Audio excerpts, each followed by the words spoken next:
Greetings, everyone. Welcome to Artcasters number 163, and we are back with this sort of our second episode in what's going to probably be a continuing series just based on the 100 Days of Making Comics Anthology 2 project that the people here are working on.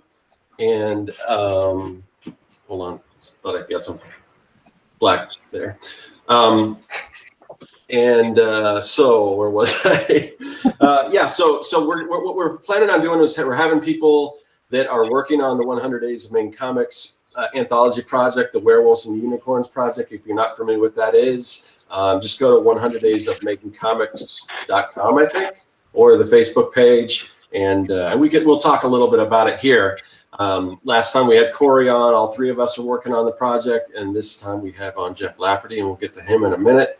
You guys might know Jeff because he's one of the original hosts of the Artcasters. He's the one that actually started the Artcasters, so glad to have him back. So today what we're going to be talking about is in regards to this anthology project is I titled this one Micro Projects. I don't know if that's actually a term or not, but basically what I'm getting at is just these smaller projects that we try to kind of, I mean, we're all working on these long form comic book projects. Josh is working on quarterly stories. Jeff's working on Berserkernauts. I've got Young and the Dead. And right in the middle of these projects, we decided that we were going to throw our hat in the ring and do a 4-page story for this anthology. So, you know, in a case like that, what do we do? Do we put our comic on hold? Do we kind of work on a little bit here and there? Some of the pros and cons about doing something like that. So that's kind of what we're going to talk about today. So before we do, let me kind of move around the room and find out if anyone's got anything they want to promote.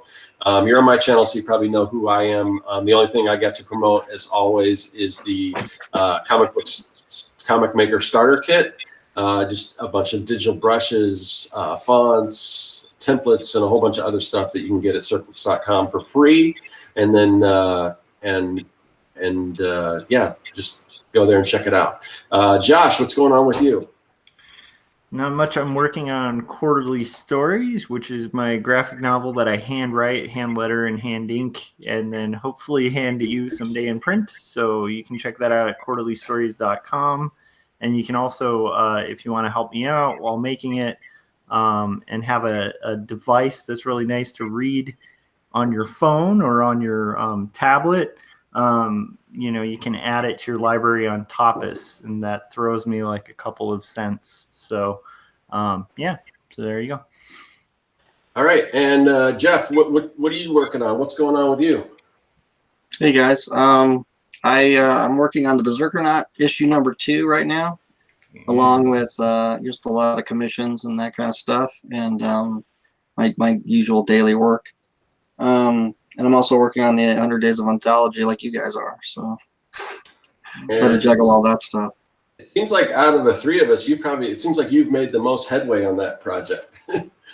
Well, I started before though. I cheated. I started a few weeks before everybody else, so because I knew I was probably, I knew I was gonna have like it just was like the way things were falling. I thought, well, God, if I wait till, when everybody else starts, I'm going to be, wanting to get back to the Berserkernauts. So I thought I'm going to get it done early and then have time to get back. Cause, I want to, as soon as I get done with this, I want to roll right into the end of the second issue and get, to like the next Indiegogo and stuff.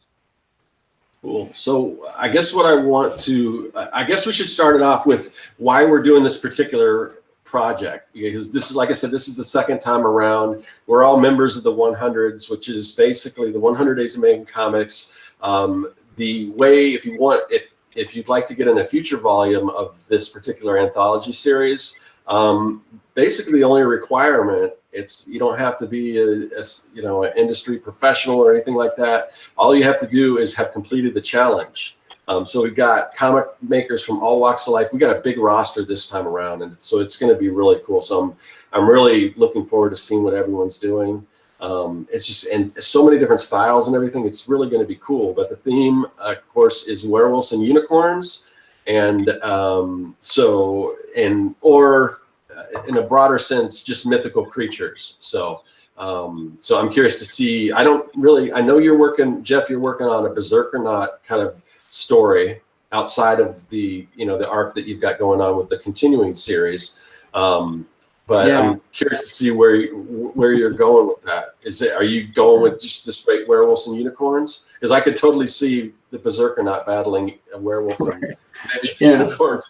Yes. Yeah, because like in the first issue, he calls himself a monster hunter. I thought it'd be like the perfect mix, and then I didn't want to get too far away from just the Berserkernaut because that almost seems like all I really want to do in comics. Well, if it's perfect, it seems like it just works perfect for that.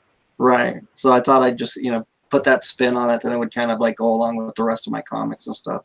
But I did actually go with like a werewolf and a unicorn because I think when they announced the subject, I thought it was specifically werewolves and unicorns. I didn't realize it was like that meant like mythical creatures. So I just wrote a story with those two things in there. What about you? Me, so my comic book is based on song lyrics to a Police song. It's called Synchronicity 2 from Synchronicity, that huge album in the 80s. And it's kind of like it's basically this story, these two parallel stories. One is this guy who's kind of, he's sort of like, I guess, a family man. He's kind of at the end of his wits with his job and with just life in general, and kind of his journey, and kind of juxtaposed with that is this Loch Ness monster kind of rising from the depths and stuff. So I've always kind of liked that song, and I just, when I listen to it, I get, the visuals start coming to me. So I always kind of want to adapt that to a comic book story, and this seemed like the perfect thing because the Loch Ness monster is a mythical creature. So unless anyone out there's actually seen him, I don't. So yeah, that's what I'm working on. I don't know, Josh, do you want to kind of tell them what your story's about? Sure. So like, it's funny because much like Jeff, it's like I have like a certain area of interest in making comics, and I had spent a long time, like when I was younger, kind of working on different things and trying out different avenues, and I've kind of discovered that like I really like doing auto-bio, kind of true to life type comics. And so when this opportunity came up, it was fun because I really love the group of people. And to me, that's the most exciting thing about this anthology is just like this group of people, the hundreds are like all really awesome, dedicated people. And so like to be able to be kind of in a like marathon with them, is fun. But I struggled so much to come up with what I was going to do. And I researched mythology because, initially I was like, I can't do anything on werewolves and unicorns. And then I was like, well, maybe I could have somebody with like a unicorn t-shirt. And I'm like, but that would be a cop out. So finally, I read the little fine print that it like can be mythical things. And finally I had this story that I've been wanting to tell that I haven't had the opportunity to tell because I'm working on this like massive one. That's just about my son, because my son has this like friendship with a stuffed animal that I kind of will pretend to be like the voice of and stuff. And he's completely convinced that this stuffed animal is like his best friend. He brings him like everywhere. And he's like a dinosaur that he just calls Dinosaur. He named him. And it's like, I don't know, it's just funny how he'll play with him, and like how through that we've kind of developed this like personality for this fake character. And it turns out Dinosaur is like the kid that doesn't follow the directions. Like when Benji needs to get to sleep, like Dinosaur doesn't want to go to sleep. So it's like also a neat way for me to like get Benji to go to sleep when he needs to go to sleep, because I'm like, Dinosaur's really having trouble here. Can you like kind of help him get to sleep? That kind of thing. So he gets to feel like the bigger kid and kind of laugh at Dinosaur and stuff. So anyhow, I was like, what could I do with that? And so I just decided to do a really simple like 4-page story that's called Dinosaur Learns to Share. and it's going to be all about. And sorry, it's not dinosaur; it's dragon. I was going to say I don't want to burst your bubble or split hairs, but I think dinosaurs are real. Yeah. So no, so I changed into a dragon, and then the story is called Dragon Learns to Share, and it's a really simple, just kind of silly story where Dragon and my son, like Benjamin, get in this argument about sharing and playing with toys and stuff, and then throughout the experience, Dragon's going to learn a moral lesson. And it's a really simple story, and it's funny because it's kind of a fun change of pace to do something kind of lighthearted, but still be able to keep it within the auto-bio thing that I like doing. But it is funny because it's like I think this is a good topic because my brain is so funny about taking on extra projects. Yeah. Even agreeing to do it, I was like, I still had like a mild amount of like, even though it's silly, it's like a minor amount of anxiety about it. Well, that's one thing that I wanted to touch on too. So we could probably get into that right now is kind of, and you talked a little bit about one of the reasons why you want to do it, because so many cool people are involved and friends and everything, but this isn't like a money making endeavor. Not that comics are in general. But we're like, when we finish this thing and we run a Kickstarter, no one's getting any like monetary compensation from the funds of that Kickstarter. Basically what we're getting is copies of the book. Now, of course, we can turn around and we can sell those books and maybe make a little bit of money there, but it isn't. And if, I'm the kind of person who doesn't really take on things on spec or anything like that. So, but here I am doing this, and for a number of different reasons. So I'm just kind of curious to see why each of us, decided that, we were going to take the time out of our schedule to do this project, even though it's, we're not doing it for the money, obviously. So why are we doing it? So Josh, you kind of touched on a little bit. So I don't know if you want to continue on, other than just working with all these great people and everything. What are some of the reasons you wanted to do this project? So I mean, like, the thing is, I think that is the main reason. Like, I like the people, and then another thing is, it's just a good thing. It's like a good thing that's being made. The first one was fun. It has like a nice variety. We've talked about this before, but it's cool that it doesn't have like it's not like the standard is based on some like, oh, this is all people who are a certain way. It's like across the board, from people like us who've done professional work before to people who this may be their first published thing ever.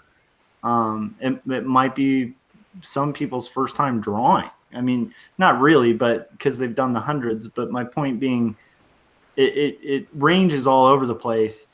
And like, the thing that unites these people is that group, the hundreds, and like, that is just a really good group of people. So it's like, I think that's it too, is like, it's a good group of people and it's a good project. Like, it's something I want to see that kind of thing happening more. And so, and actually the last time around, I kind of passed on it because of the schedule.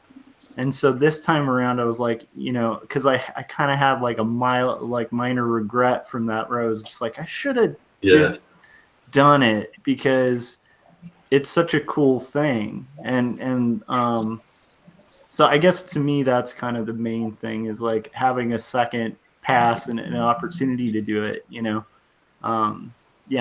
don't know if that, what about you, Jeff? Like, what was your, like, reason for kind of wanting to be in it and work on it and stuff? A lot like you, because I like the group, and like the first one went by and I had never done the 100 Days of Comics, I think, when the first one did it. And then now the second one came along, and I really liked the whole group. I like the whole message of the group, the fact that it kind of pushes people to like get their comics done and sort of like break through all the emotional turmoil and baggage and roadblocks that everybody puts up, and just all that junk that people stop themselves from doing comics. And I think that was just a lot of it. I kind of felt like, you know, I did the hundreds, and in some ways I felt like the hundreds kind of helped me get my comic done, because I kind of busted through some of that stuff to get my comic done, and I thought it just was something I should do to kind of almost, you know, give back to the group in support. Not that, you know, me giving a story to the anthology is all that great, but just like, you know, me making videos and talking about it and stuff could help promote the group and help it grow and stuff like that. So that was my thinking, I think. Because really, I probably shouldn't have. You know, when I look at my schedule now, I'm like, why did I do it? You know, it's like, I don't know. It's almost done now, so now I'm on the downhill side, so I'm feeling good about it again. So.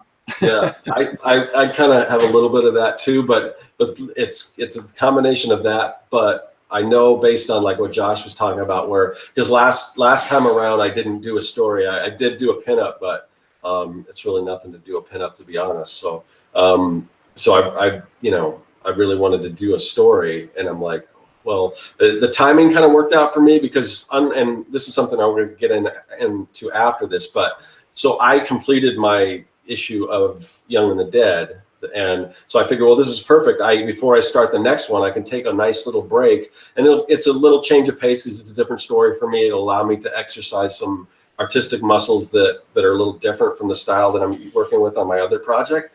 So for me, I think the timing was just kind of perfect to work on this, and then that'll kind of, because I get bored with working on the same project, and that's one of the reasons why it takes so long for me to put out an issue of Young and the Dead, because I don't work on a lot of other comic book projects, but I work on a lot of other art projects, just to kind of, so I don't get bored of one project. So in between that, that's why it takes so long. But this is a good chance for me because sometimes I'll get ideas for other comic book ideas, and it's like, I can't think about that. I got to get the other one done first, and then I can concentrate. But because this is just a 4-page story, it's going to be cool for me to like tackle something different that's not like a long-term project. What I kind of calling in this episode a micro project.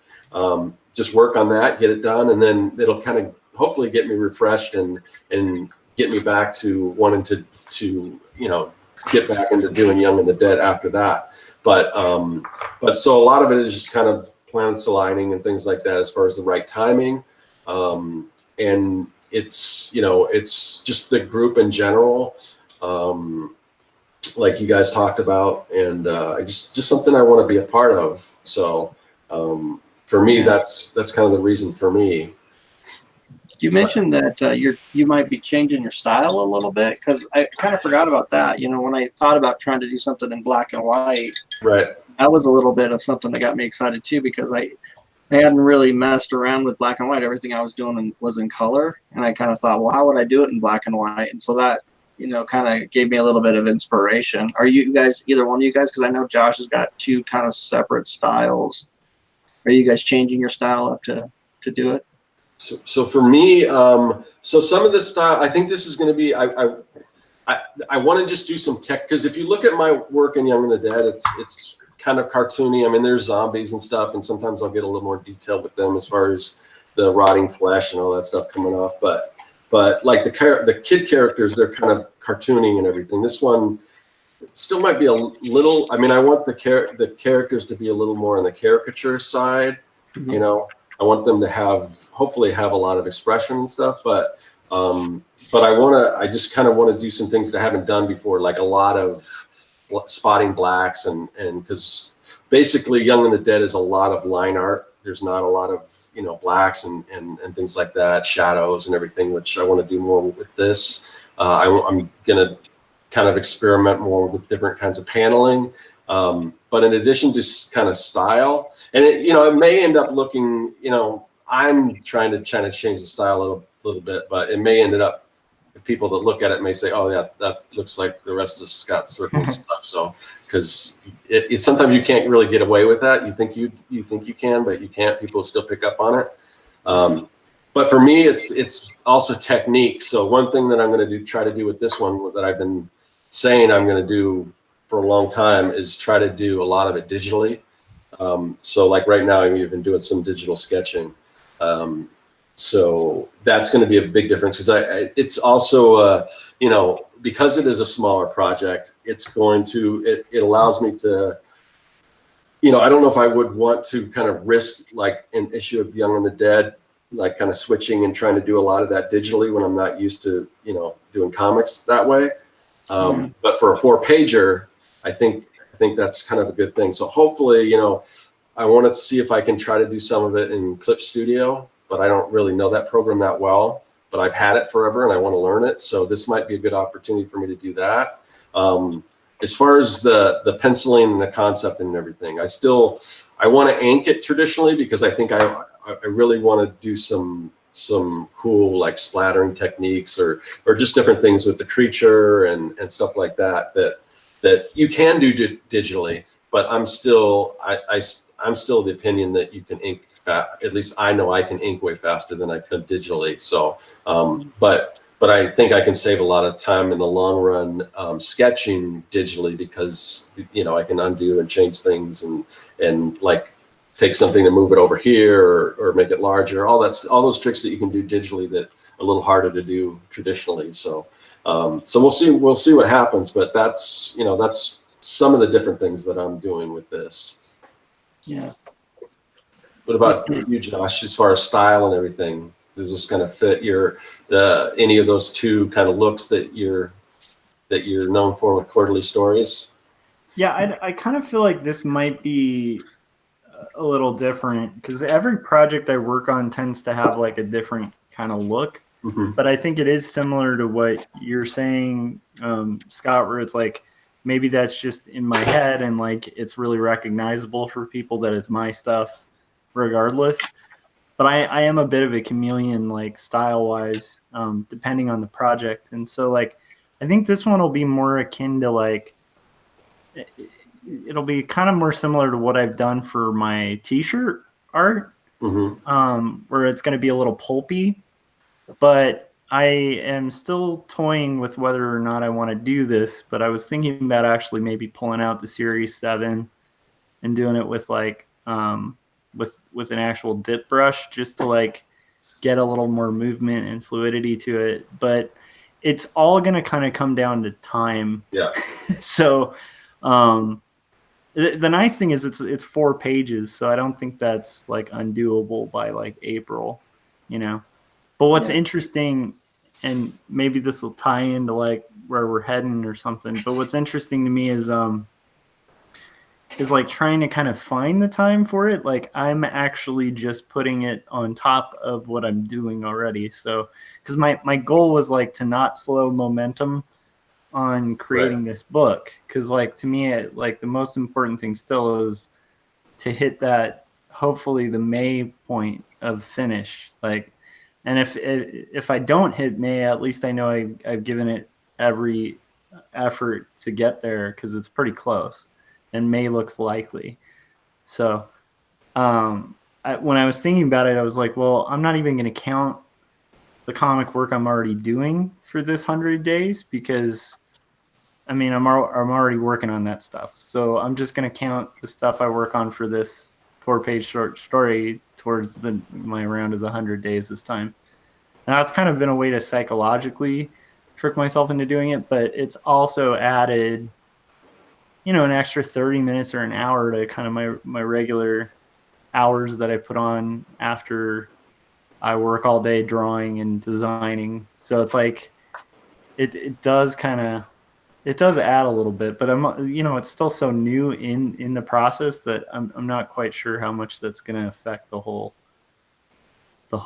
picture of things. I don't know if that makes any sense. So, how many of us are doing like updates on, because I mean, a lot of people are doing some people are doing like the daily updates. I don't think any of us are doing that, but we've done that before. But how many of us are doing updates, and the ones that maybe aren't doing updates? I'm kind of curious where we are in our projects right now, this being like the 2nd week into officially starting, even though, if you want to get a head start, I mean, I've done head starts on tons of projects. So I'm just kind of curious where everyone's at right now and if they're kind of updating on YouTube or not. Well, I've been showing what I've been drawing on YouTube in the last, 6 or 7 videos for sure. I don't know. I mean, is there like supposed to be like a, I mean, because I've seen people like posting inside the Facebook group too, Yeah. like pages and stuff, and I put up a couple, but I haven't done that. There's not, I don't think there's necessarily, I mean, you definitely don't have to do updates, I don't think, with this. I think, but like you said, people are posting sort of their progress.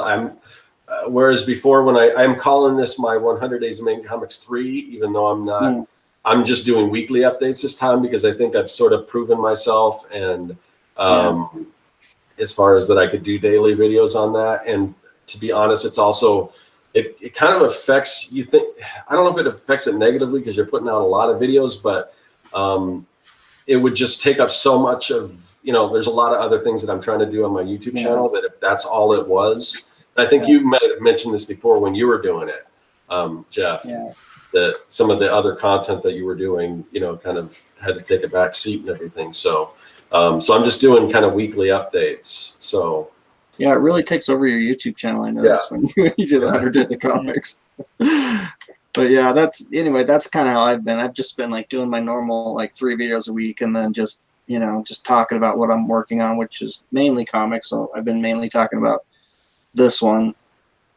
You know, because I haven't really, like, I stopped the Berserkernaut, which I don't know if it's a good idea or not, but I couldn't see doing, you know, just like that many different things, like working on the Berserkernaut, working on this little side story, and then also like trying to do my illustration. It just seemed like my mind couldn't wrap it around like that many projects. So you know, so I just kind of stopped. I just figured, like, you know, it's like 4 pages of this are just like on my comic, you know, like I've got an extra 4 pages in this comic, so I don't know.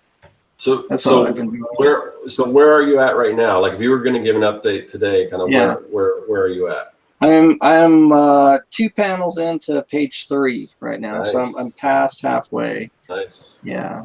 So I feel like I'm on the downhill slide because like the last 2 pages, like I think they only have 3 panels per piece. Where's my little sketches at? I lost it, but anyway, yeah, because there's more panels at the beginning than there was at the end. I was just noticing that. So what about you, Josh? Are you doing updates? I know you're kind of, you've mentioned kind of an update on the 48-hour art check and everything. But other than that, are you doing any kind of updates or anything like that? Yeah, so the 48-hour art check and then Artcasters is kind of functioning as my video document of just of accomplishing the 100 days.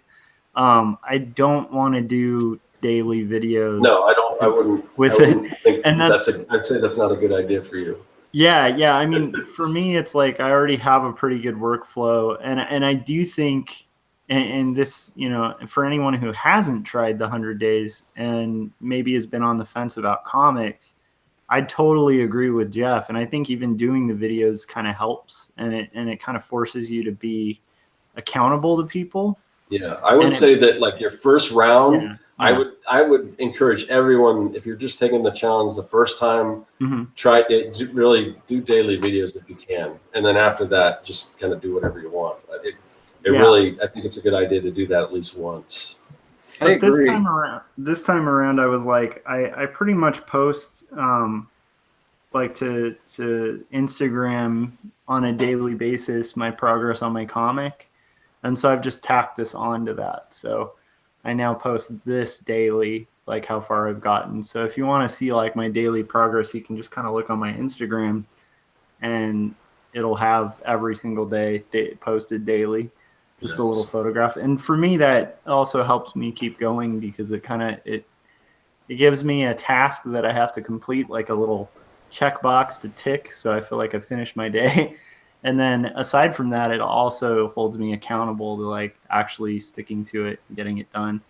But it's, you know, there's days like yesterday where it's not super fulfilling because like every day since the beginning, I like would be like, I wrote a page of script, and then a page of script, and a page of script, and then one of my days was doing my my revisions on my script. And then the next day was like thumbnail 1 page. All of those things feel like, yes, I did it, you know? And then finally I get to starting page 1 and like the type took me twice as long. Doesn't look so great because it's kind of like a shell for me to kind of build type with a brush over. And so I had to post that and was like, no one's gonna think this was. So I haven't really been that much on Instagram that much in the past couple of days. So you've already actually started penciling the project? No, it's okay. So I have this weird process that it kind of actually varies on whatever I'm working on. But in this case, I'm going to come up with the panel borders because I now know what I want. So I'm going to come up with the panel borders and all the type and stuff like that. And then I'll start. I see, because you mentioned type. So I see. Okay. Yeah, so I'm like building kind of like the skeleton to build the whole thing from. And there's a reason for that, because prior to that and prior to me doing hand lettering and stuff, whenever I'd make comics, I'd end up doing more drawing than I had to, because I'd be drawing a lot of stuff that I'd just slap a panel over. And I'd be like, oh, I don't want to cover that hand, you know? And I'd just feel like bummed about it. Or like I would have like underestimated the space I needed for text. And so like the reason I like working this way is like I can really design the page around the type. And then like it's easy to read. Everything's got a flow. Everything's got its place. It's a weird thing, but it's like something I've come to, and I actually think it saves me time. And a lot of people are like, but that would take so much time. And for me, it kind of saves me a lot of time on the later end of the process, you know? Yeah. Even hand lettering, because because I'm working in black and white, once I've scanned in my pages and pumped up the contrast a little bit, it's like I'm done with my page. Like I have nothing left to do, which is a really cool feeling.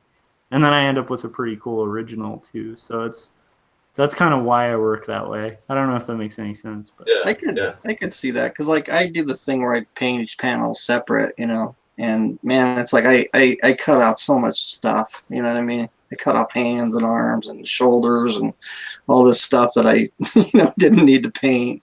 And then like you said, I throw word balloons over tons of the art, and it's just like I'm always thinking that same thing. Oh, if I could just get it together on a full page, I could, you know. But then I don't know. I also like rewrite a lot. Like once I get the panel page together, inevitably I'll rewrite stuff because it fits better with the art than like the initial script they had. You know what I mean? Yeah, that makes sense. So yeah, and I think it's to each style too, because I don't know if I'd approach it that way. The way that I approach it, if I weren't working in black and white and like in ink and that's it. If I were painting, the idea of doing like a full like masking off like panel borders and stuff, it just sounds like it would be a big headache unless you do it the way you're approaching it. So like to me, I think the way you're approaching it is really smart, considering painting the whole thing. It's like once again, it just seems like it would be kind of undoable as like a flat, one sheet piece, you know? Yeah.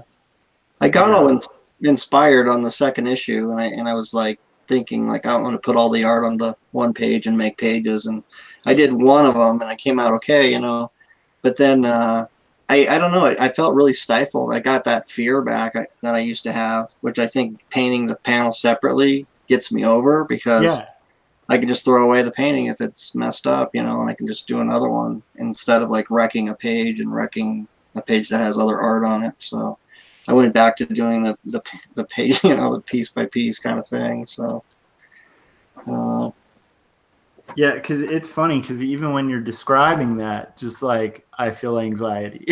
The thought, like I just started thinking about like, what happens when you screw up? You know, like it's like that's a different game of screw up to fix than just like, oh, I just need some white out and like,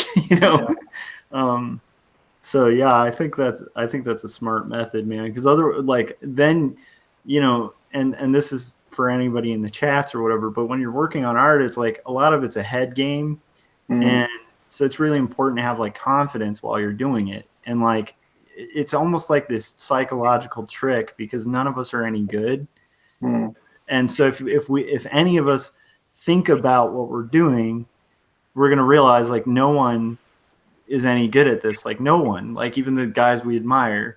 And so it's just, you know, and then if you're like second guessing yourself, it's kind of like having stage fright when you're doing like a talk. It's just like, it becomes like a self-fulfilling prophecy and you screw up, you know?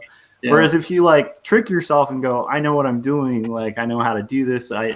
You know, like you splat paint or, you know, whatever it is. And you're like, yeah, I know exactly what I'm doing. You're planning it out. It's like, there is like a certain line and look to art where you can tell somebody cared and they were into it and they were confident. And anything that messes that up, it's like a lot of what we get better at as artists is like figuring out like what's messing up, and then also figuring out like what are the things that cause anxiety and cause that like second guessing, and then what are some tricks to get rid of that. So like I feel like that anyhow, that just reminded me of that, because I was like, yeah, I totally don't know if I could do a fully painted page. That's impressive, man. It's impressive on its own, just doing a fully painted comic, you know. I mean, that's amazing. Yeah, I don't know. I know when I was hanging out with Mike one day, he was like counting like how many paintings I had for the comic, and I was just like, "Are you fucking kidding?" You know what I mean? I couldn't believe like how many there were, like when you really started stopping and thinking about it. And like, God, if I'd have thought that, you know, before I started, I'd been like, are you 50, 60 painting? No way. You know, I'm not going to do that for. Yeah, I don't know. So. It's kind of crazy, but it seems to be working. So I just keep going with it, I guess.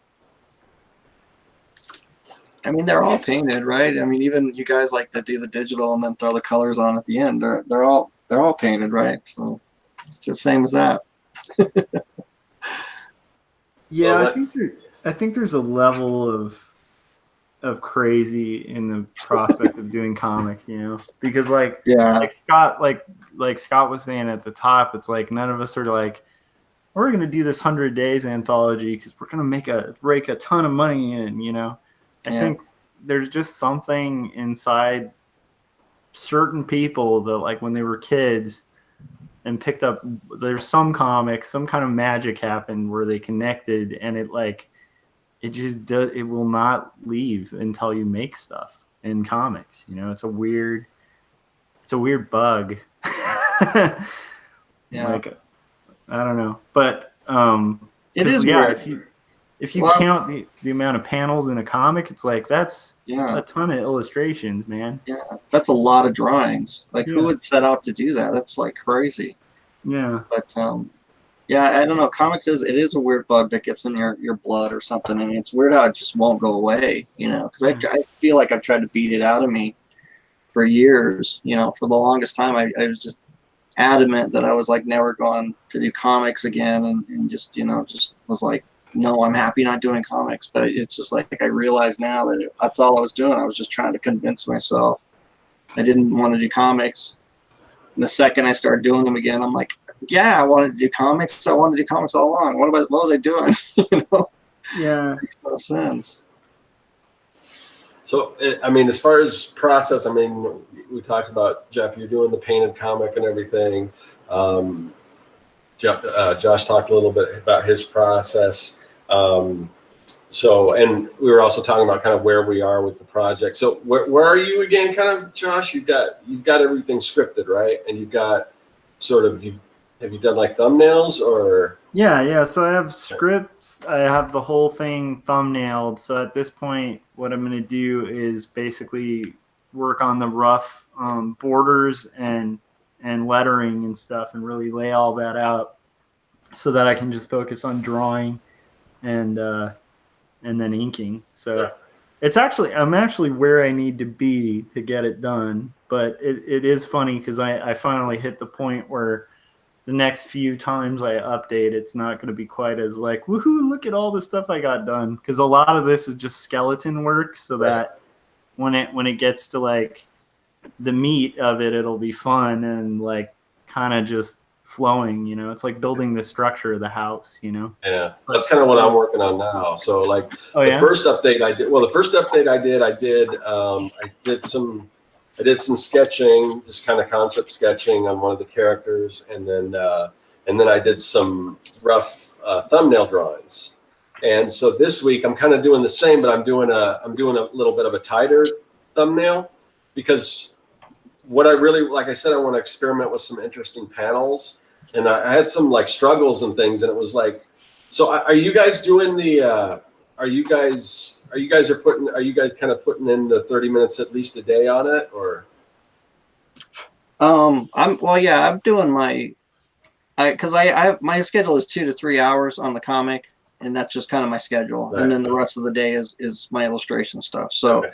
I've been just sticking to my 2 to 3 hours. That's kind of how I've done it. And then the 2 to 3 just depends on what else is going on. If I can stay at my table for the 3 hours, I'll do it. But then a lot of times, you know, just life stuff gets in the way, or I just don't have the 3 hours to do it. So yeah, that's kind of like me. Like I mean, the goal is to spend that 30 minutes, but sometimes like I don't get that in because of other things. But then like the next day, I'll have a pocket of time where I can put in an hour and a half or something like that. But then there's some days like there was one point where after I did my thumbnails, I mean, and they're very rough, but I wasn't really happy with the panel layouts. And there's the opening scene, there's just tons of stuff going on, which originally the idea was this was going to be a 6-page story.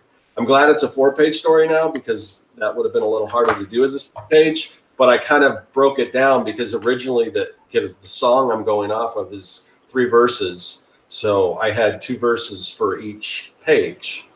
So now I've kind of got to change that around. So now the first page is, or the first verse is going to be the first, I think, the first verse is going to be the first 2 pages. And then the second and third verse are going to be the third and fourth page. So, but that first, like, kind of set of panels, that first scene, it's basically one verse that I'm trying to do all in one scene. So it's I was kind of struggling with it because there's just so much stuff going on, and the way it's being described in the song, there's all these different things going on at this house, in the interior of this house. And there's people kind of facing like different directions. Like there's a grandmother, and it mentions that she's kind of screaming at the wall. And then there's other people at sort of a breakfast table, and then another person staring off into the distance. So you've got different people looking in different directions and all this stuff. I'm like, how do I do all this? And I was struggling with it. So some days it's just me thinking, you know, and sometimes I guess new cartoonists or whatever, or people that are starting off, I'd like to say, don't spend, I mean, you gotta think about this stuff, but don't, like, if you're doing a challenge, like, don't have it be like day, weeks, 1 through 3, I'm just kind of thinking about the idea. Because then you'll never get to drawing. So, but honestly, I mean, and the ideas did come to me. A lot of them was like I was lying in bed. I'm like, wait, this will work. And there's another, a lot of because it's based on song lyrics, everything was good. For the most part, there weren't going to be any words. And then there's another line in the song where it talks about how the mother is screaming a litany of frustration and boredom or something, and I'm like, maybe I should have some words. I can't use the words from the lyrics, but in a roundabout way, like, even if it's in the background of it's not totally clear, like maybe what she's saying or what she's thinking sort of running through the background. I'm like, oh, I think that might work. So now I'm going to have to do a little bit of writing and stuff like that. But all these things kind of came to me with just kind of, just lying in bed one night, and the pieces started to kind of come together. So, and I count that as, at least my 30 minutes, because it's, I mean, that's sometimes the coming up with the ideas is even harder than the actual drawing. So, so there's a lot of that, but now I'm at the point where I kind of once I got those ideas, I kind of went back and did another set of thumbnails, a little larger, so a little more detailed.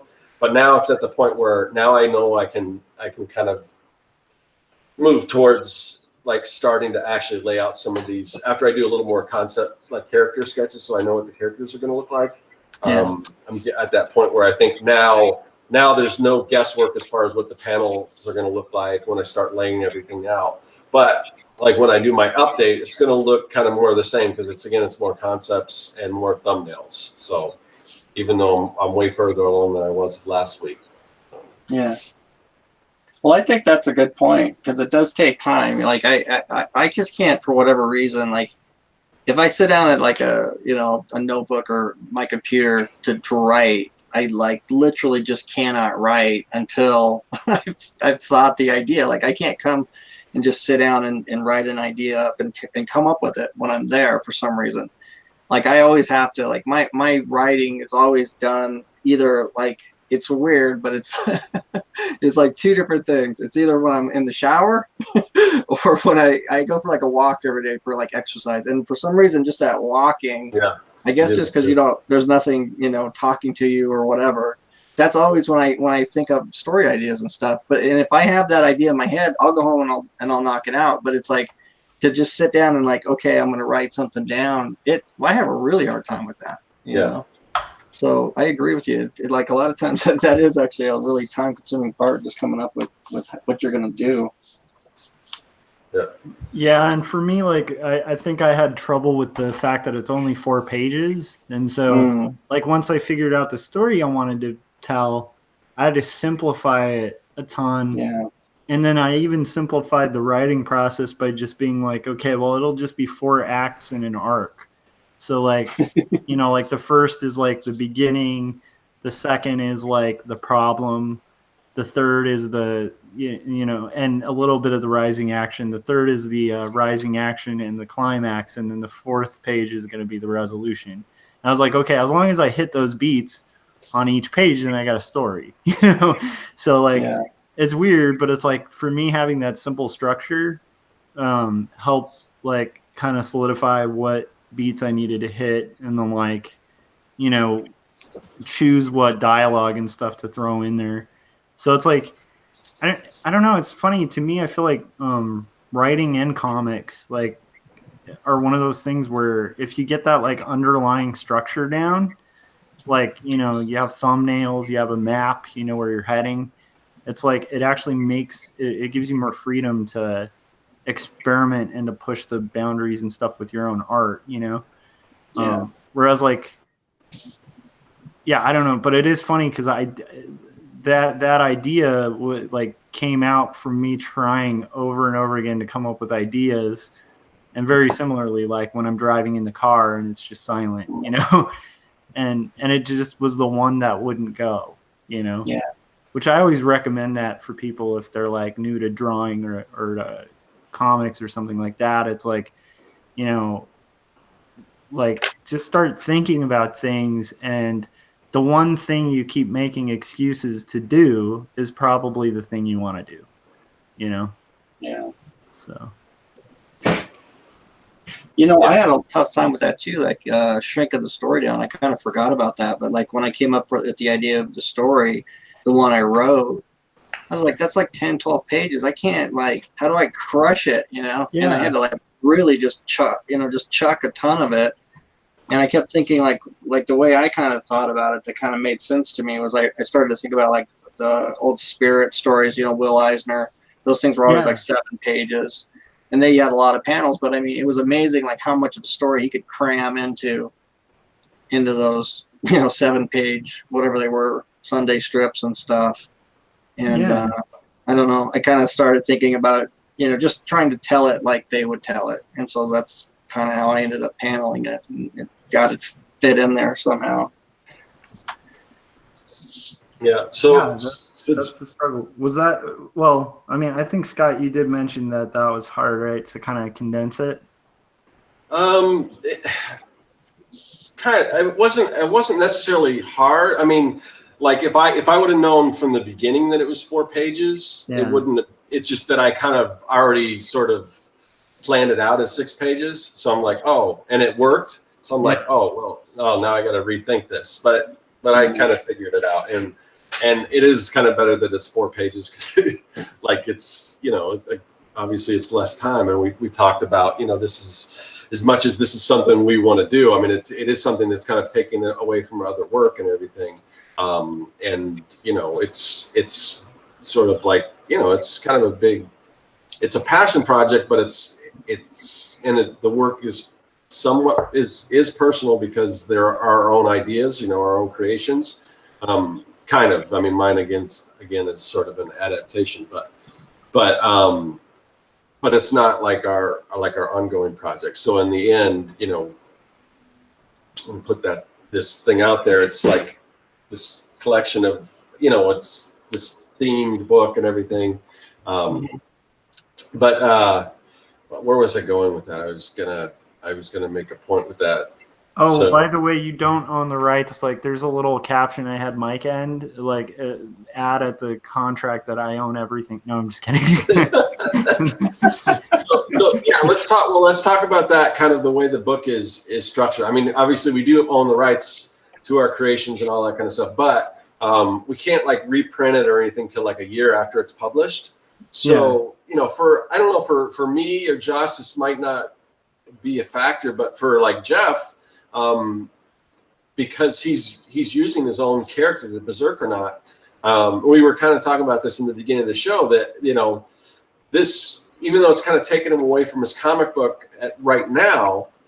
Well, another thing is, I think for Jeff, it's going to be also good promotion for his comic, because there might be a whole other group of audience. Because when you think, the great thing about anthologies is when you do, say, a Kickstarter, everyone that's involved in every artist that's involved in this Kickstarter is going to drive some traffic to it. Even if they don't have a huge audience, I'm sure they've got friends and family that are going to want to see their printed work and everything. So anthologies tend to do really well on crowdfunding, because you've got so many people bringing so many people to the table. So that's going to expose Jeff to a quite a bit larger audience. And because he is using his own character, you know, it might not even hurt to say, read Berserkernaut, you know, Further Adventures of Berserkernaut in, you know, on your website or something like that. I don't think there's an issue with doing anything like that. But so that's kind of a cool thing for Jeff. The other cool thing is that after a year, by the time he gets around to, say, if he's put out I don't know how, you know, the story arc, I don't know how many issues it is, but say if it's six issues, or 4 issues or whatever, once he puts out those 4 issues, maybe he wants to collect it in like a trade. And it's always good to give a little extra when you put out a trade. So he'll have a story there that you can kind of put in there. So I don't know if that was intentional, Jeff, but it sounds like a really good plan to me. Yeah, I mean, I didn't really think about the reprinting it, but that is like a good idea, you know, to like maybe throw it in a graphic novel at some point down the road once I can actually do it. But yeah, like just the idea of like, because when I needed like I didn't want to get derailed completely away from my comic. You know what I mean? Especially after I put so much work in kind of like getting my channel towards my comic and about the Berserkernaut and all that kind of stuff. I wanted to keep pushing it and keep that ball rolling. So, you know, even just having the Berserkernaut in the story, then at least I'm still drawing the same character. So when I'm drawing the art on my channel, then, you know, even though it's like a different thing, it's not going to be in the comic. It's still tied into what I'm doing, and it doesn't change things up so much, you know.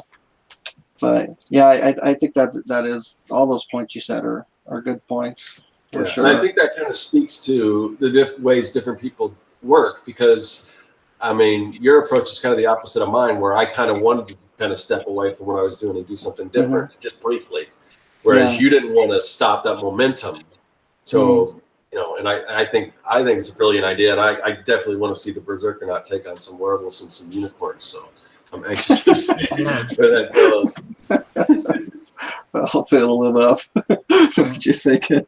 But yeah, I don't. That's the thing about the Berserkernaut. You know, I like the first issue, or the first comic is it. You know, I planned it as a 6-issue arc that eventually will be in a graphic novel. But honestly, you know, I'm as when I get done with that, I'm going to start the next one. I want to keep the character going. I mean, unless it's just a complete like financial failure to the point that I'm going to go homeless. I plan on just going on with this character because I like him, and then I have a lot of stories in mind, and I just want comics to be my thing. So this is going to be my vehicle, I think, or this is what I'm going to try to make my vehicle anyway. Well, I'm a big fan of. I mean, my comic is sort of based on like stuff like Goonies and like Monster Squad. And the great thing I love about Monster Squad is the kids are fighting basically all the like Universal Studios style monsters. So I mean, I could just I could see just these endless possibilities with Berserkernaut fighting all these different monsters, and love seeing your version of what a Frankenstein looks like, or maybe if eventually fights Dracula or the Mummy or whatever, or some crazy monster, or they don't even have to be existing monsters. They could be totally out of your imagination. So I could definitely see you just going on, with that as a series. So.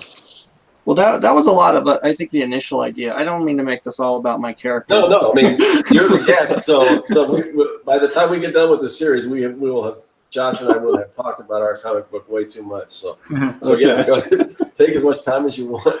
Well, anyway, like I was gonna say though, is like that actually was kind of like the initial idea I had for, the Berserkernaut was a monster hunter and to got to go through all these monsters. But it's funny as the story has developed and as I wrote more.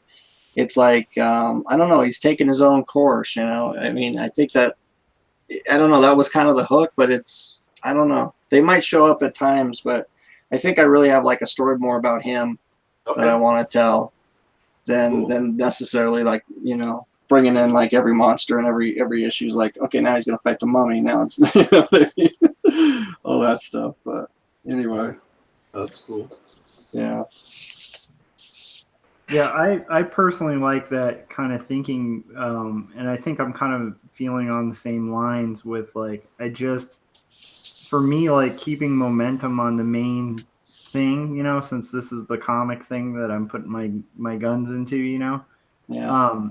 The one concern I get is like losing momentum. So it's like if I can keep the momentum and like kind of keep in the same realm that I'm working, even if it's like thematically a little different, that at least won't derail me from like the flow of what, of the bigger project, the broader project, So I think like, honestly, why not, like the other thing is just like, why not like work on the thing you want to work on, like when you're taking on a project like this, where it's for love and it's for fun and it's like to be a part of a community or something like that, it's like, why not pick something you want to do, And if Berserkernaut's like the thing that you want to do right now, like every minute you got to work on it should be the minutes you work on it, So that makes like, to me, that makes perfect sense, Yeah.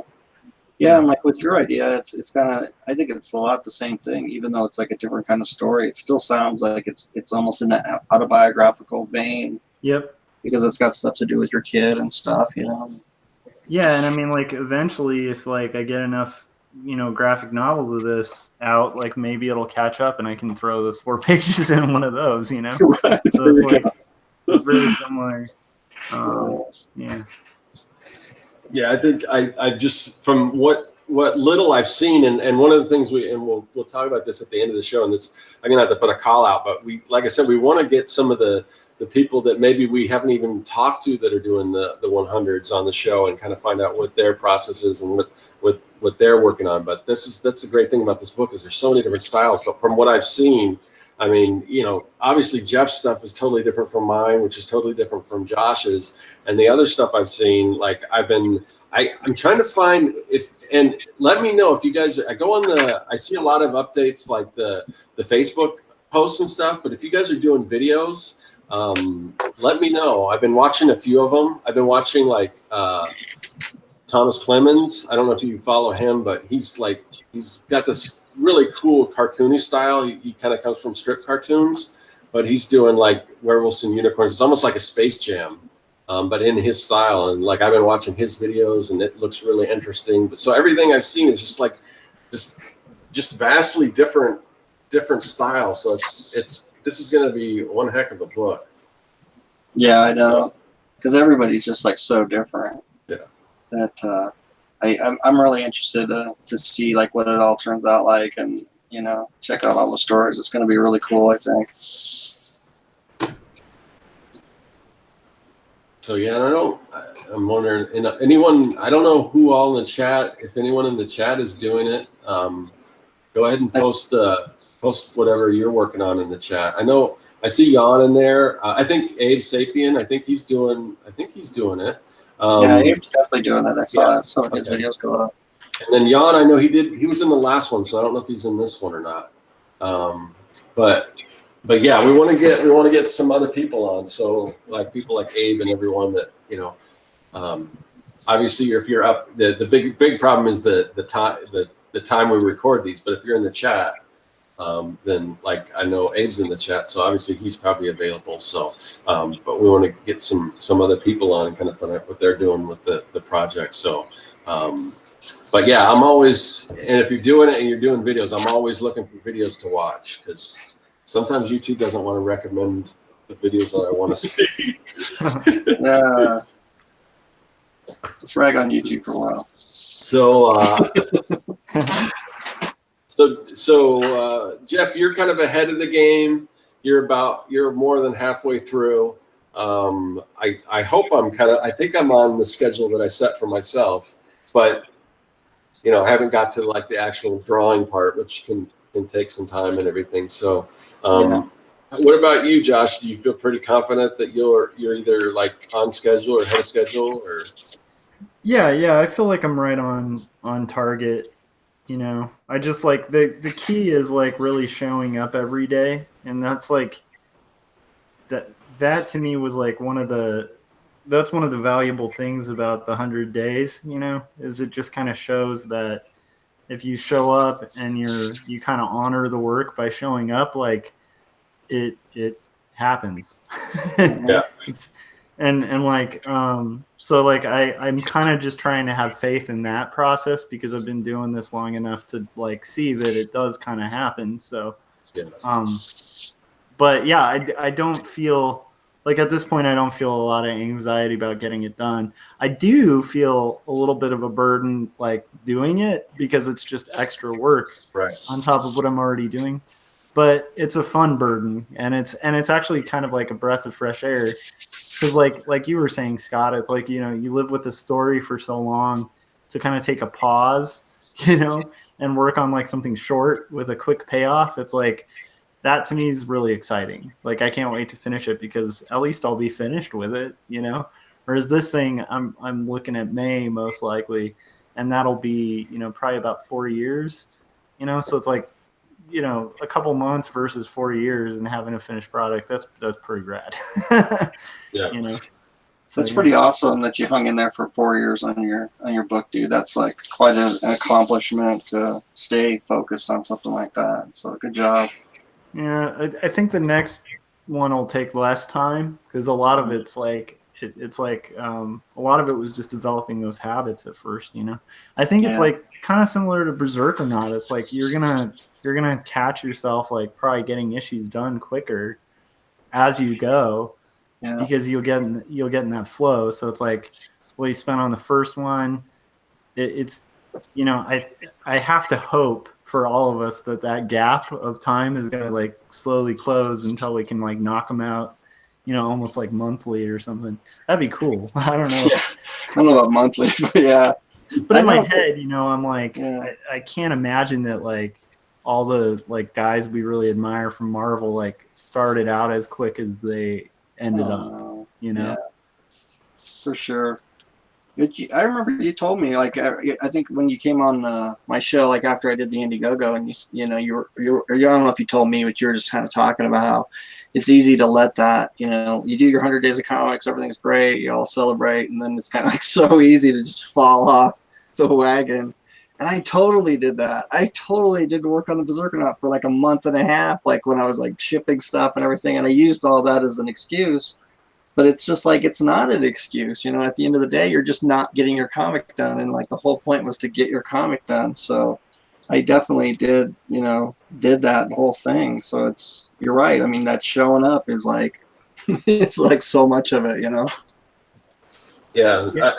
And you're speaking of getting your comics done. I know, but hopefully this will be the case with this one, but I was really, you know, when they did the first one, and I was really skeptical that everyone was going to pull through, but I think almost everyone finished on time and everything, which is super awesome because, you know, anyone that's been involved with an anthology project, a lot of times people kind of just drop off or don't complete everything, but, you know, pretty much everyone came through. So hopefully with this one, and there's a lot more people, so hopefully everyone will come through and everything. But the good thing is, and just to reiterate the whole 100s community, how supportive they are. Like Jan in the chat, he says he's not doing this one, but he's there to support anyone in any way he can. So, and I think that's the great thing about the whole 100s community. They're going to keep on top of you and make sure that you're, you know, help you along and encourage you and everything. So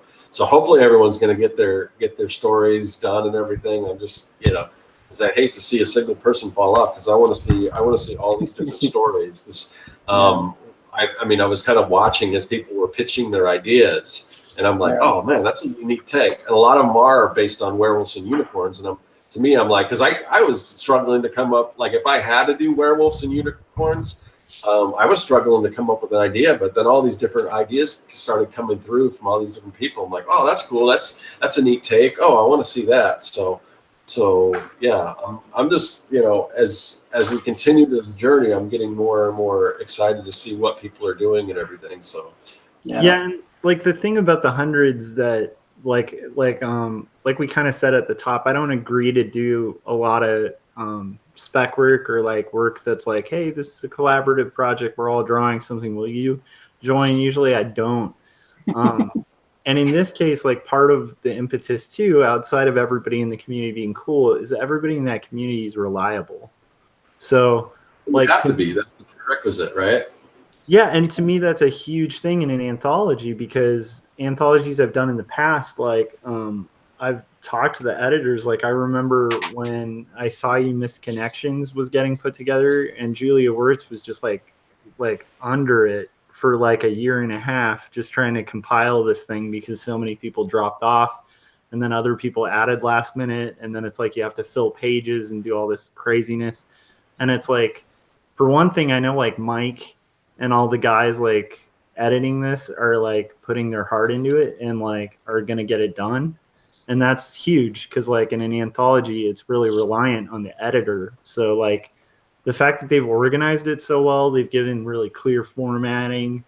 And then the fact that like I said, if you look on the hundreds Facebook page, like everybody's on point. Like I haven't seen one person who's selected for the anthology where it looks like, oh, they're not going to make it. You know, it seems like everyone's really committed and on point and going to get it done. And like, to me, that's one of the coolest things too about this community is like, they're all reliable. Like these are people who really will do it. And that's why that vetting process is so cool. Right. Cause like to do the 100 days is it's a beast. Yeah. Man. It's deceptively difficult because when you say, 30 minutes a day, what is that? But you know, and that might not be that hard, but I think it's the vlogging, I think is what most people struggle with, but it's such an important part of it, I think, you know? Yeah. Because it builds that habit of just holding yourself accountable and not wanting to let people down, you know? So that's why I would suggest to do it daily if you're first starting to do it. Yeah, I think also it's just finishing it, because I think that to me is the tough part. Is like saying you're going to do it, you know, putting yourself out there, committing in front of everybody. So now you're going to fail right in front of everybody, and then breaking that wall that you've like built up over however many years of like not getting it done and quitting, because that's what you do every time, or you wouldn't be doing the 100 days of comics, you know. I don't know. That's what's so cool about it. But that's also, I think, why, in a way, you're right. It's like, that's why guys are going to finish, or why they finished last time, is because they went through the fire and they like proved themselves in a way, Yeah, and then I think like the time involved isn't that crazy, like 30 minutes. But if you think about it like completely, if you do it hardcore and you don't miss a day, no matter what you commit yourself to for 30 minutes a day, there's gonna come a day where you just do not, you like, everything is working against you getting it done. And that's the challenge of the 100 days, is like every once, like, at least for me during the challenge, it was like the midway where I'm like, I thought it would be a breeze because I had already built up this habit. And I remember it was like about the midway point where it was like, what am I getting myself into? Like, this is a nightmare. I need a day off, And so it's like, to me, it's like, if I'm somebody who, like, I already have a daily habit built of working on comics and it was hard for me to execute, like, it's just not easy. It's like Scott was saying, it's deceptively simple, but yeah, it comes to bite you every once in a while. Not to discourage people too much, but yeah. Yeah, so look out. It's miserable. Don't do it. I'm just kidding. Yeah. No, I think everybody should do it. If you can't do comics and you're having a hard time, do it right now for sure. And then don't quit. I hate when I see people quit, which I shouldn't even go into this topic because I'm sure there's people out there going, oh, he's talking about me. But it's just like, every time I see somebody quit and they make that damn video that shows up, like 4 or 5 days or 2 weeks after the 100 days was gone, and then suddenly they disappear and they come back and they go, well, this happened and that, and all of that and all that kind of stuff. I always feel like, God, you had enough energy to, or whatever your thing was, to make this excuse video. You know what I mean? It's just like, you're killing yourself right there. It's just like, don't make that video. Make that next day video. You could have totally done it, and you just don't realize what that would have done for you. That would have got you like further down the comic, and it would have made you realize that you could do it. And that's all it is. It's just that mental block, Yeah. And the thing is, there are some times where it's like super legitimate, Oh yeah. But it's like, but one thing to always keep in mind whenever you're taking on any kind of challenge like that is like no one has an easy life. Yeah. Like literally no one, even the people people with like massive amounts of wealth don't have easy lives. Like everybody has friends, everybody has relatives, everybody knows people who get sick, everyone gets sick. Like we're in a world full of like a lot of difficulties and a lot of struggles. And I've seen people power through the hundreds with like stuff that came up that might have sent me out of it, and yet persevered. So it's like, to me, like, that's part of it, because life is going to be like that. So if you want to do comics, like Jeff was saying, it's like, you got to power through it, because otherwise, anytime like a difficulty comes up, what are you going to just quit? And then like, that's the neat thing about the hundreds, is like, if you overcome that resistance, it pays back, because it gives you a fire and a resilience to kind of get through doing it on the daily outside of a challenge, So yeah, I totally agree. It does bum me out when I see people quit, especially if I'm like, oh, you were close, close. Because I actually watch most people who do videos. I mean, unless they're just really bad. But I mean, in general, like even the most boring ones I'll watch. And man, it always just bums me when it's like when they quit, because it's just like you get so you're rooting for them. Like the 100 Days of Comics is totally a story. And even though like in the middle nobody's watching your videos and like nobody's commenting and nobody's rooting you on anymore, it's like they're still showing up every now and then and paying attention to what they're doing. They're still following the story. Yeah. And it's like nobody wants to see that story bomb. Nobody wants the end where it doesn't work. I mean, everybody does want you to succeed, even though they get tired of commenting and rooting you on and all that kind of stuff. So. Yeah, for sure. And like the other thing is like just having been in the comics community and the art community for so long, it's like there's nothing more heartbreaking than someone who like isn't working on art or isn't working on personal projects, but like has this like, you know, kind of, oh, wouldn't it be nice if I like had the time to do this thing or whatever. Yeah. It's like really heartbreaking because we've all been there. We've all been in like situations where we were in a rut or something, and or like if we were bogged down in excuses.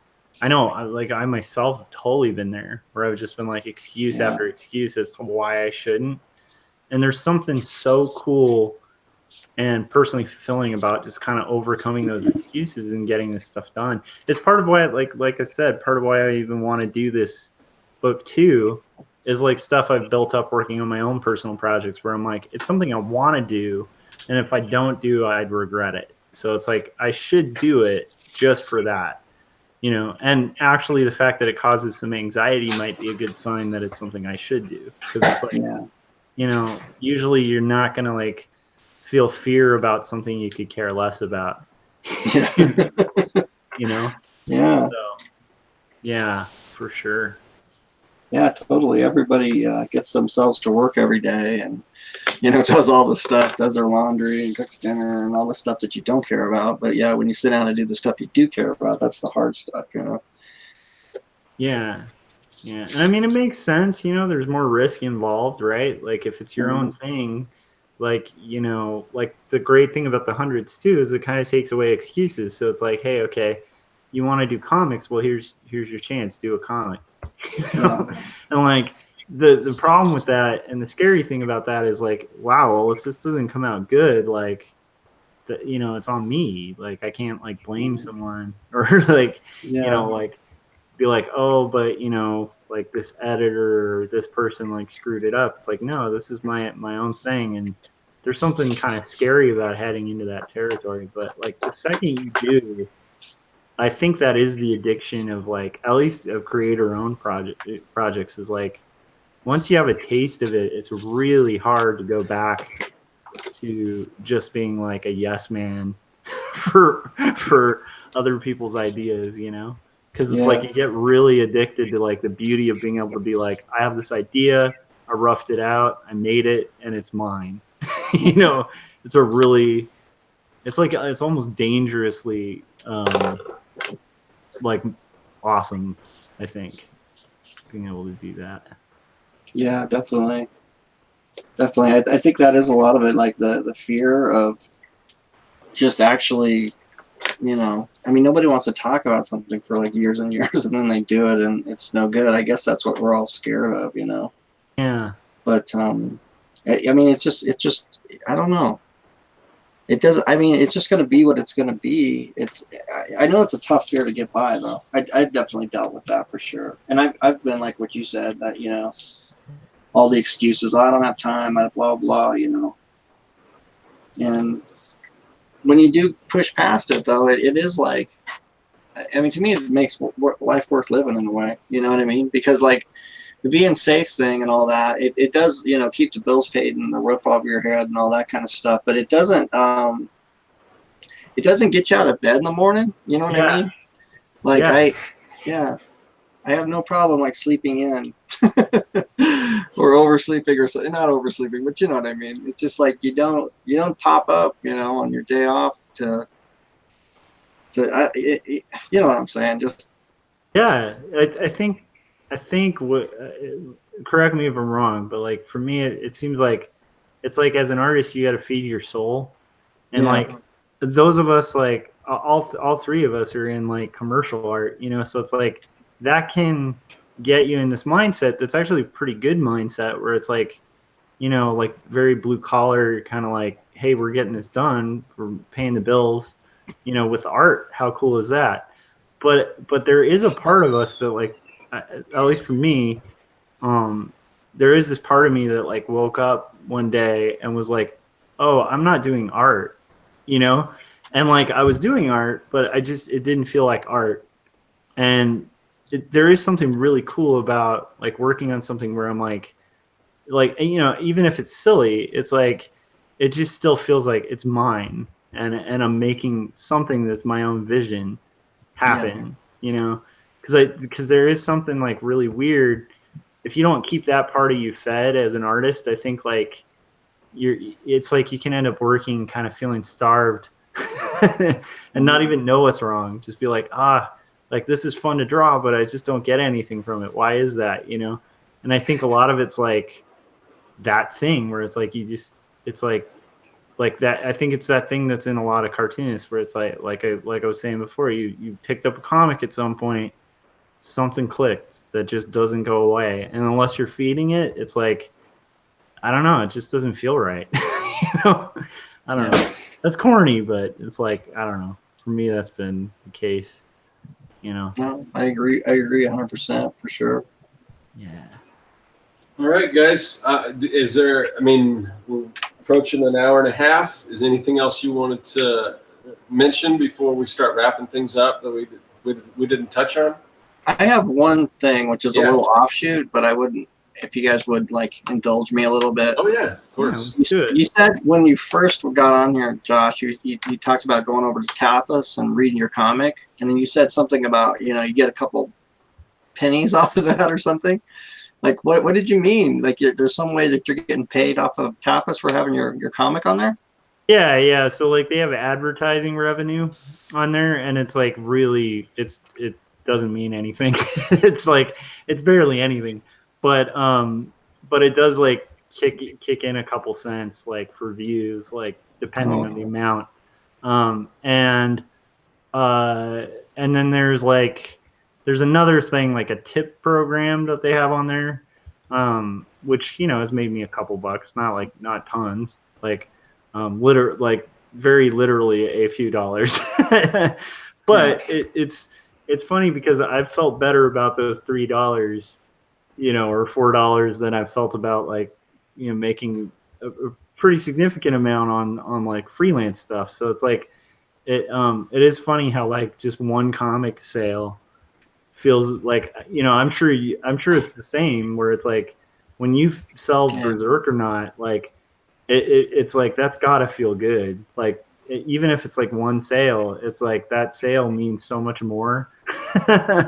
I don't know what it is, but yeah, so that's what Tapas is weird though. I think you might have made the right choice doing webtoons. Because I think they connect to Patreon somehow. I don't know how that works. Like how's webtoons been treating you? Well, I haven't been updating on webtoons. I've been in this kind of mode where, you know, I kind of stopped before I hit the first issue. Yeah. And then when I started the Indiegogo, and then I kind of I didn't know if I should keep posting there, and I was deciding, and I've still kind of been deciding, and so I haven't updated online anymore. And I've been in this kind of like in between place where I've been thinking like, should I go back to having a webcomic? Because the thing I loved about the webcomic was that it did update like weekly, and that just kind of keeps you going, and it gets you to do all the stuff, like, you know, get the writing right and all that kind of stuff, and get the pages 100% finished, you know, so you're not just kind of going on and leaving stuff undone. But then the other side of it, I mean, I've just kind of thought like just the selling side and like actually going to the comic shops, because like, you know, when I go to the second issue, I want it to go to the comic shops, and it's just been like, you know what I mean though? Because like no other comics that are in the shops are like online, except for they're like on Amazon and stuff like that. And I thought, you know, maybe I should be doing it that way, and just can I promote it enough that I can actually support it without putting it online, I guess. You know what I mean? So. Yeah, no, I get it. It's funny because like my comic's not meant for the web. You know, I think we're both kind of a similar, like we both have a passion and a love for like print comics, like, you know, and it's like, so to me, it's not going to feel finished till I see it in print, you know? But I don't want to kill the potential of like reaching out to, like, that's the main reason I'm doing it, is like just on the off chance. And it's funny, I think some of why I did Tapas was from a conversation you and I had a while ago.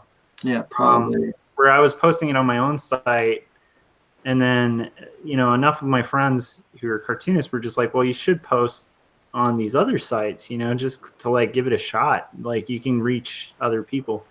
And so like that to me has been the cool thing about Tapas is like there've been a couple people that are like totally on board for this story, enough to even like kick in a couple bucks, you know, when it's not even finished. And so like that to me is really exciting because, you know, it's like I'm just trying to get as much ground game done without it taking away too much from the creation of it, because like that's time consuming too.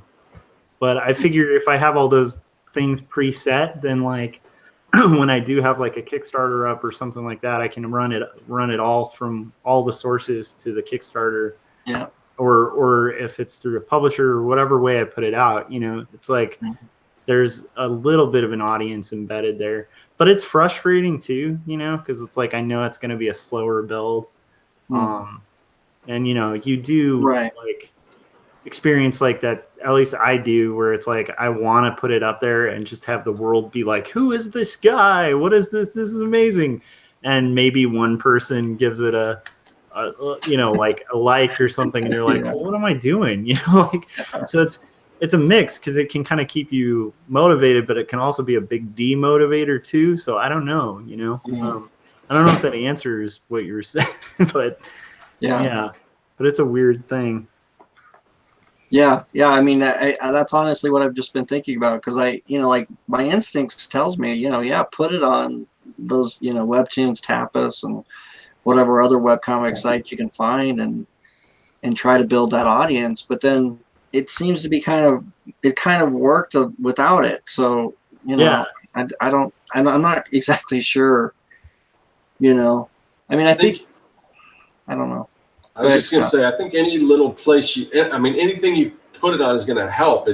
But it's your bandwidth is the problem. I mean, how much time do you have to kind of corral all these different social medias to get? Because I mean, there's so many things that I really probably should be pushing out, either on Instagram or like even like Pinterest. I mean, that some of that stuff, because the good thing about Pinterest is that where Instagram, it's in a feed and it goes away. If you post an image on Pinterest, it can get shared, and it's not in like a feed where it just goes away. So gradually more people can see it. So, and you can also link back to your like comic or whatever it is. So, I mean, that's something I've been really sleeping on. I mean, I started to do that, but after a while I just I stopped posting on there, and I really need to make an effort to start putting more images and stuff back on all these different places. But well, do you have your comic online though? Do you have it up as a webcomic somewhere? I don't, and I probably should. I keep thinking, well, I want to have enough, and I'm sure by now I have enough. I don't want it to get to the point where it catches up to me and my current production on my comic. And again, it takes a long time for me to put these out. So if I started now with 4 issues done, like I know if I did it like a weekly post, I'm sure that'd be a long time before it actually caught up to where I was. But yeah, I don't know. I probably should. But again, it's the same thing. Like you said, it kind of works without it, because I've ran a Kickstarter without it. So I don't know. Yeah.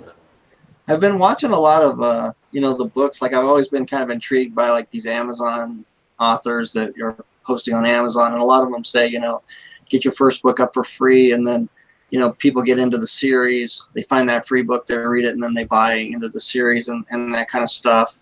And, you know, like I remember listening to one podcast where they had a comic guy on there, and they were talking about comics, and they were all interested in comics, and how do I get a comic book artist to draw my novel and all this kind of stuff. You know, it's just crazy, because they just didn't have the concept of what a comic actually is compared to writing a book, I think, you know. Yeah. But the one thing that just blew their minds was when he was like, oh yeah, I have my whole comic online for free.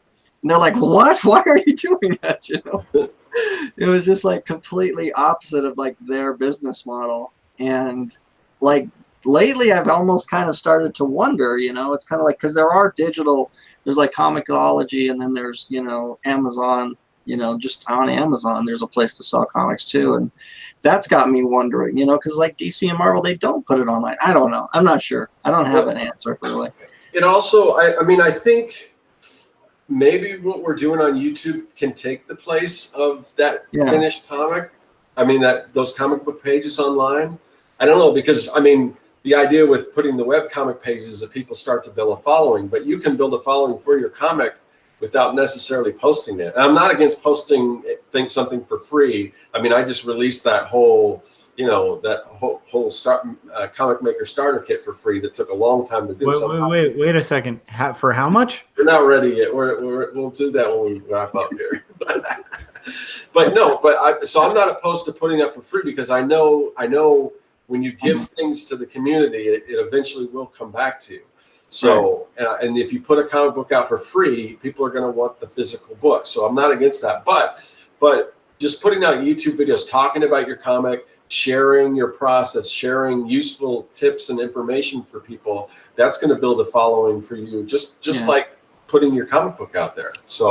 And I do post like that, you know. I do videos, and they're all about my comic, and I do still post, you know, DeviantArt and Twitter. I'll put the better panels, I'll post them. So it is kind of the same thing, but they're still not reading it. But yeah, I mean, sort of. It's a weird thing I'm kind of torn on, but like the thing that I know, at least for my own, is like the pages look pretty good online, but they're not going to look like. You know, if you look at the style I'm working in, it's like black and white. That's never as attractive on a screen as color.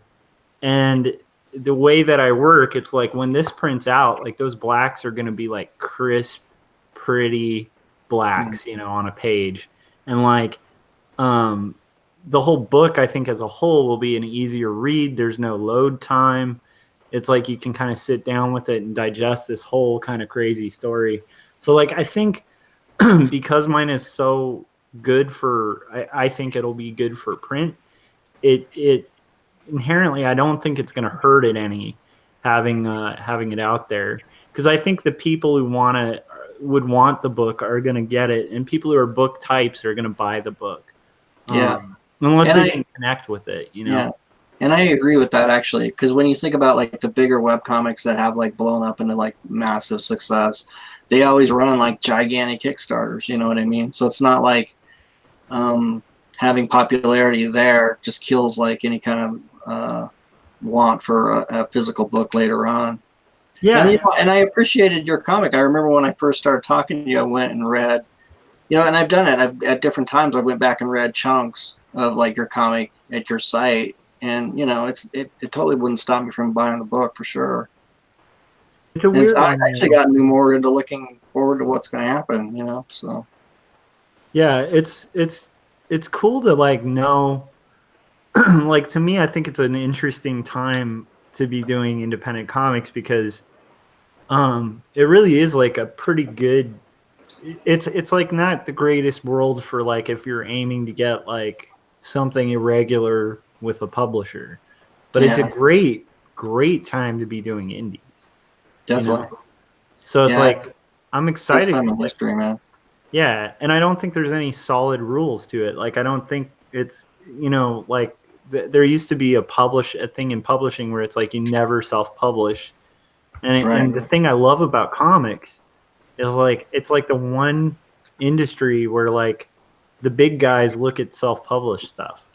Like it's actually kind of an entryway into comics is doing indies, and it's like it's not like that so much in books. It's starting to get that way in novels too, you know, where like you have these people who wrote like fanfic and like are getting major publishing deals from it. It's a weird world, and it's kind of exciting, you know.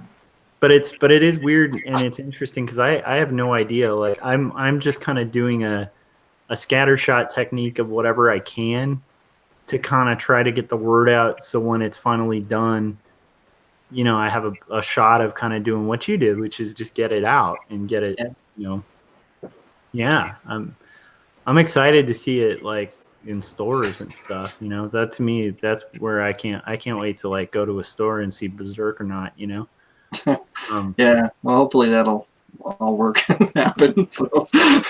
It's possible, man. That's the cool thing. It's very possible. Yeah, I'm planning on it, but that's I mean, I'd love to, you know, go past comic shops at some point and like be in Barnes and Noble or something. But you know, that's a ways off. But that's the kind of thing I'm looking forward trying to do. And I think your book's the same kind of deal. I think that thing should be in bookstores and stuff. Hey, well, I'm not going to bring it up because that's a whole nother conversation. It's a fun conversation, though. Man, it's always fun having you on, Jeff. It's like, I've always enjoyed Artcasters because I get a ton done, but it's also fun to just talk shop with people I really dig. And so, yeah. Cool. It's fun to come on. Sweet. You guys are doing a great job with the show too. Thank you.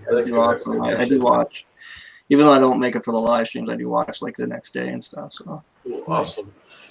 All right. Well, let's work our way around the room then. So, Josh, what's going on? Where can they find you? Anything you want to promote? So you can find me at Quarterly Stories, or like we were just talking about on Tapas, and let me know. Like, go on Tapas, check it out, and let me know if you think it's a silly experiment. Who knows? Yeah, and then you can also go to Scott Strickland's website and get his assets for free. He's lost his mind. He's giving away like custom built fonts and all this cool stuff. It's crazy.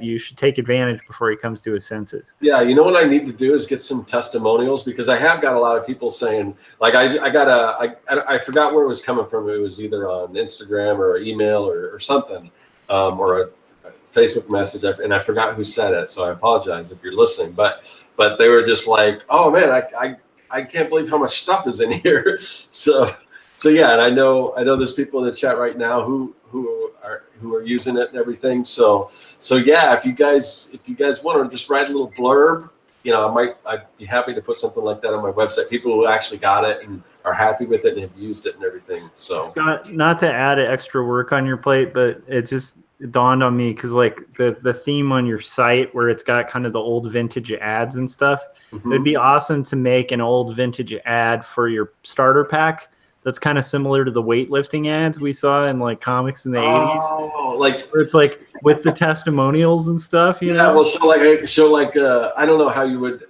would illustrate sort of a cartoonist who's maybe wanting to be a cartoonist but not quite there yet. Then like a professional guy, like before and after pictures. So it's a thin cartoonist working on his like janky laptop, like on the beach, and all these like attractive women are laughing at him, and there's like like, the guy who looks kind of like Don Draper walking by, just like, oh yeah, like rocks by, kicks the dirt in his face, and then it flips. Right, that would be amazing.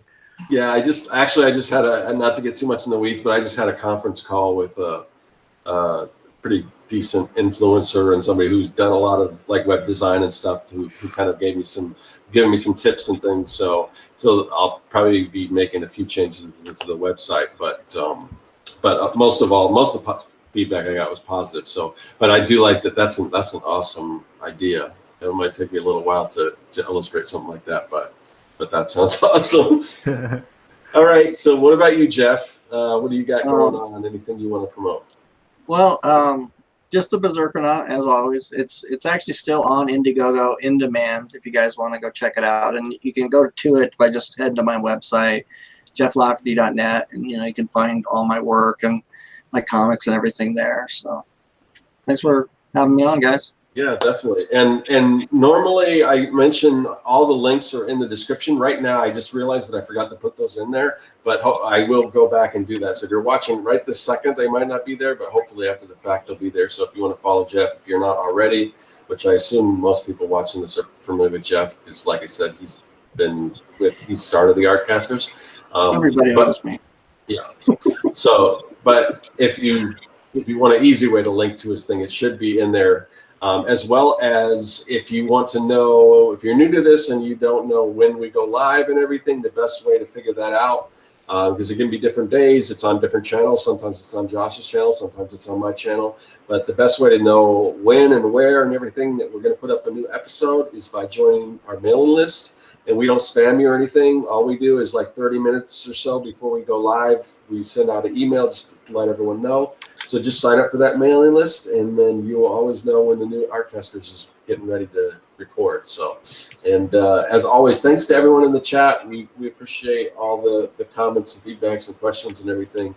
So yeah, other than that, we will see you guys next week for another episode. And again, if you're in the 100s and you want to be on the show, if you're working on a comic, not the 100, just the 100s, but doing the anthology right now, hit me or Josh up, and hopefully one of us will remember to kind of put a little call out on the 100s anthology Facebook page, just to kind of get some of you guys on, because we want to see what everyone's working on. Yeah, all hit right. us up, because you might be like walking down the beach and like there's, you know, all the pretty ladies are just looking at you and maybe thinking you're not quite adequate. But if we do have on our show, and like, we do have some ladies doing it, and you know, who knows, you know, guy, whatever, it doesn't have to be pretty ladies and guys or whatever your preference exactly. is. So yeah. So anyway, we will see everyone next week. Later.